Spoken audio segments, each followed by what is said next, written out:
First step is measuring your waist. This is a retractable measuring tape. This can be found at Amazon for $3.99 or at Walmart for $2.47. I just checked that pricing, so that is today's pricing. This not only will benefit with waist speed measurements, but also knowing your waist measurements can benefit with buying clothing online. To follow along with my explanation, for those visual learners, I have made an image. You have 4 friends that has 4 different waist sizes. You have a 25, a 45, a 55, and a 63-inch waist. We're going to start with the 25-inch waist. The 25-inch waist will get a 50-inch standard waist bead strand, and the reason why, it can be adjusted down to your waist. So on each one of my waist bead strands, there's an anchor bead, and you would pull that anchor bead here to gain access to the excess string, and then you would adjust the waist beads down to your waist. You can always repurpose your waist bead strands or your excess beads into an anklet or a bracelet, whatever you would like. Keep in mind, the waist bead is 1 layer, y'all. It's supposed to only go around your waist once. On to the next friend. So we have a friend that has a 45-inch waist. She would also get a 50-inch standard waist bead strand, because it's 50 inches and under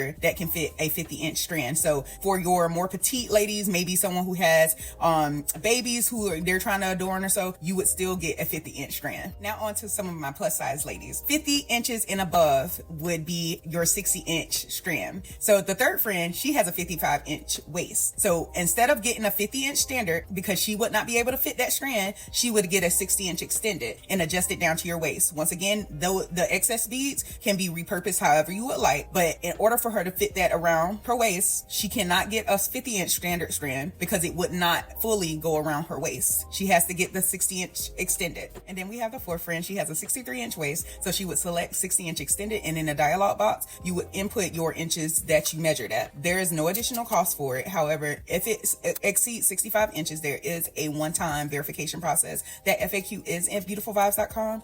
But I hope this explanation really helps. The goal is to avoid having to purchase something and it being too small, especially for my plus size ladies. We typically will eyeball someone and be like, oh, that's my size. But it is really important that we know our waist size, so that we won't purchase something and then it turns out to be too small. If you have any additional questions, feel free to leave it in the comments below. Make sure you guys